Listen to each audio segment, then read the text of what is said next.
신청서 접수만 잘하면 끝인 줄 아셨죠? 실제로는 누가, 어디까지, 또 어떻게 하느냐가 면책과 기각을 가릅니다. 오늘은 변호사 직접 진행이 왜 다른지 이 판결과 사례로 해서 보여드리도록 하겠습니다. 일단은요, 대리가 있고요, 포괄 대리가 있고 대행이 있습니다. 차이가 뭐냐면은 이 회생이라는 절차가 이 회생 신청 하나로 끝나는 게 아니고요. 회생 신청서가 있고 채권자 목록, 재산 목록, 그리고 변제 계획안 제출이 있어요. 그리고 기타 각종 허가서라든지 아니면 채권자 명의 변경, 주소 변경 막 이제 이런 것들이 있는데 포괄 대리는 회생 절차를 다 맡기는 거예요. 제가 말씀드린 신청서부터 인가 면책 때까지 모든 신청서, 허가서, 법원의 의견서를 다 그냥 내가 대리할 수 있는 거예요.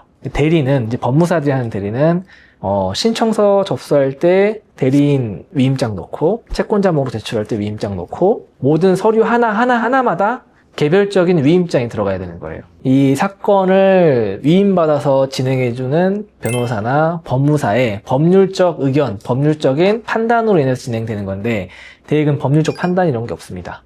이 의뢰인이 서류를 제출해야 되는데 이 서류를 대신 제출해준다. 결정적으로 이제 쉽게 풀이하면은 대행은 대신해주는 거, 그리고 대리는 법무사나 변호사가 법률적 의견을 가지고 사건을 진행해주는데 그 범위가 차이가 나는 겁니다. 그 법무사는 이 회생 파산에 대한 대리권이 없었어요. 새로 생겼어요. 새로 생겼는데 그거에 대한 또 다툼이 있었거든요. 다툼이 있었는데 대법원에서 이 대법원 판결, 결정의 취지를 보면은 대리는 맞는데, 대리는 이제 그 법으로 정해졌으니까 대리는 맞는데 포괄 대리까지는 아니다. 약간 이런 개념으로 받아들이면 될 것 같아요. 일단은 요거를 이제 짚고 넘어가기 전에 이게 우리 도산법이죠. 도산법 내에는 법인회생, 법인파산, 개인회생, 개인파산이 있는데 얼마나 어려운 업무인지, 과연 이 업무를 변호사가 아닌 비변호사, 비전문가가 할 수 있는 업무인가, 요거를 먼저 검토를 해봐야 돼요. 이 도산법이라는 거는 제가 항상 말씀드리지만 전 지금도 도산법 되게 어렵다고 느껴지거든요.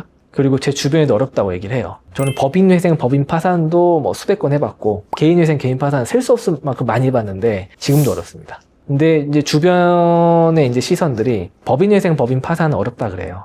딱 봐도 어렵거든요. 그거는 어려워요. 어렵다고 하는데 개인회생, 개인파산은 어렵다는 얘기를 안 해요. 근데 제가 실무자로서 느끼기에는 만만치 않게 어려워요, 이게. 우리 법률 체계부터 조금 말씀을 드리면은 실체법이라는 게 있고 절차법이라는 게 있고 그리고 집행법이라는 게 있어요. 그리고 마지막에 도산법인데 옛날에 이제 우리가 공부할 때 이런 얘기는 실체법만 배우고 절차법 배우기 전에는 주변에 법률 상담하지 마라 이러거든요. 이게 뭐냐면 실체법이 민법, 형법, 그리고 상법, 헌법 이런 겁니다. 권리를 발생시키는 법이에요. 내가 만약에 돈을 빌려줬어요. 돈을 빌려줘서 그 돈을 받아야 되잖아요. 그럼 돈을 받기 위한 권리를 발생시키는 거예요. 그럼 뭐냐? 돈을 빌려주고 이 사람이 약정 기일까지 돈을 안 갚았다. 그래서 내가 돈을 갚으라고 청구를 했더니 돈이 없다 그랬다. 못 갚았다. 그럼 나는 권리가 생기는 거다. 이게 실체법이에요. 요걸 가지고 법원에 가잖아요. 법원에 가면 법원에서 그럼 이거는 민사니까 소장 접수하십시오 하고 요건 사실에 맞춰가지고 증거 제출하십시오 이러잖아요. 이게 절차법인 거예요. 민사소송법, 형사소송법. 그럼 절차법은 뭐냐? 증거 있어 할 때 이게 절차법에서 이제 주로 얘기하는 거예요. 입증 절차, 소명 절차인 거죠. 그렇게 해가지고 실체법에 의해서 내 권리가 발생되었다는 거를 정식적인 절차를 밟아서 입증하면은 법원에서 땅땅땅 해주면서 그래 넌 돈 받을 권리가 있어 라고 하면 이게 권리를 인정해 준 거예요. 그 법원에서 공식적으로. 그럼 뭐 이 판결문이 있을 거잖아요. 판결문에 결정문이 있을 건데 이거를 가지고 집행법원에 가요. 제가 내 돈 안 갚으니까 계좌 압류해 주세요. 압류하고 추심해 주세요. 압류 전부해 주세요. 경매 넣어 주세요. 이게 집행 절차인 거예요. 우리 사회가 발달하면 발달할수록 법률도 발달하고 있거든요. 처음에는 실체법만 가지고 법률 상담하지 마라 그러다가 나중에는 집행법 모르면은 법률 상담하지 말라 그랬어요. 돈 한 푼도 없는 거 뻔히 아는 사람한테 소송 걸어서 돈 받을 수 없잖아요. 네, 그러면 소송해봐야 의미가 없는 거예요. 그래서 집행법을 알아야 법률 상담 해줘라. 한 10년이 지나니까 이제는 도산법 모르면은 법률 상담 하지 마라 이거예요. 내가 집행권을 가지고 와가지고 계좌 압류하겠다, 경매하겠다 그랬어요. 근데 채무자가 회생 파산 딱 신청해버리는 거예요. 그럼 집행이 막혀버려요. 그럼 채권자 입장에 도산법을 알아야 어떻게 하면 추심할 수 있고 집행할 수 있는지 전략을 짤 수 있거든요. 채무자 입장에서도 다 알아야 돼요. 그래서 앞서 말씀하신 어렵다는 거죠. 다 알아야 되니까. 네, 이게 법학을 우리가 깔때기에 비교하는데 깔때기 딱 이렇게 있으면 제일 위에가 실체법, 절차법, 집행법, 도산법 해서 결과물이 나오는 거예요. 제일 밑에 깔려있는 게 도산법이에요. 그래서 요거를 좀 이제 확장을 해서 말씀을 드리면 도산법에는 순수하게 법률적인 사무가 있고요. 행정적인 사무가 있어요. 왜냐하면 법원에 신청을 하는 거기 때문에 신청 사건은 서로 싸우기보다는 법원에 서류를 제출하는 업무가 주로 이제 업무가 되거든요. 행정적인 업무는 쉬워요. 법원에서 어떤 서류 제출하라고 하면 그 서류 그냥 제출하면 돼요. 계좌 내역 뽑아서 제출하라고 하면 뽑아서 제출하면 돼요. 이 법률 사무가 있는데 법률 사무는 제가 말씀드린 것처럼 깔때기 최하단에 있는 종합적 법률적 사고를 가져야 되거든요. 그래서 이 법률 사무는 어렵습니다. 비중을 따지면은 행정 사무가 한 70, 법률 사무가 한 30 정도 돼요. 내가 이제 제가 사건을 수임을 했는데 행정 사무만 있는 사건이다. 그러면 쉬운 거고 법률 사무가 있다. 그게 유독 많다. 그러면은 일반적인 송무 사건보다 훨씬 어려운 사건이 됩니다. 제가 실제로 보면은 겉보기에는 행정 사무가 더 많아 보여요. 그리고 행정 사무만 있고 법률 사무는 없는 것처럼 보여요. 근데 행정 사무에 법률 사무가 살짝 숨어 있는 경우도 있고 튀어나오는 거죠. 법률 사무. 뭐지 이거? 이거 왜 돈을 이렇게 쓰셨어요? 뭐 이렇게 이 채권자하고는 도대체 왜 이렇게 다투셨어요? 이런 식으로 법률 사무가 튀어나와요. 그거를 발견할 수 있는 거는 변호사밖에 없다고 봐요. 저는. 직원들은 행정 사무만 하는 거고 행정 사무만 하다가 문제가 발생하면은 주변의 변호사님한테 이제 의뢰를 하든지 하는 건데 그럼 늦어요. 법률 사무는 내가 한번 불리한 진술을 했다거나 불리한 증거 자료를 제출하면 끝입니다. 되돌릴 수 없어요.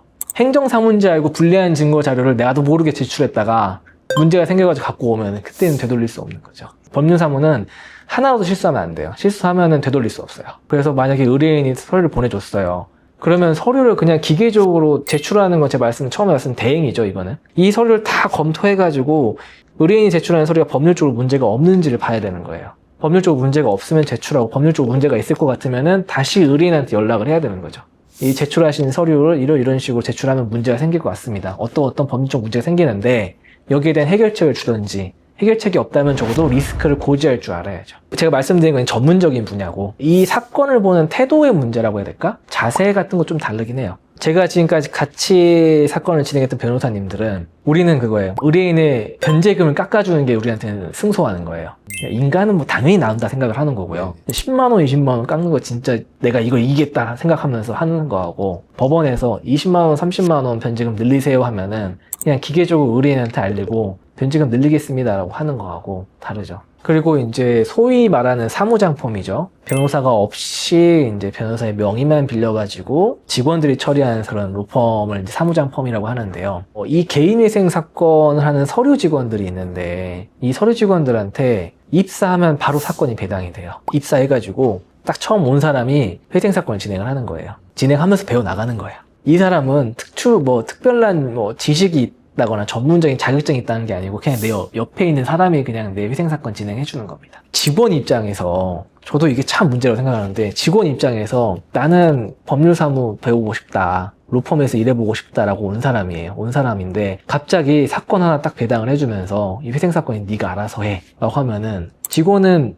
권한도 없잖아요. 아무 권한이 없잖아요. 전문적인 지식도 없고 경험도 없잖아요. 근데 한 사람의 인생을 좌지우지할 만큼 책임을 그냥 넘겨주는 거거든요. 직원 입장에서도 사실 되게 부담스러울 거예요. 들어서 알고 있기도 하고 저희 사무실에 면접 오시는 분들 얘기도 들어보고 하긴 하는데 의뢰인은 피해 있고 로펌에서 한번 자기 커리어를 이어보고자 했던 직원도 피해를 입는 거죠. 나도 나 자신을 못 믿겠는데 나를 뭘 믿고 이 사건을 맡기면서 책임만 지우느냐라고 할 수도 있어요.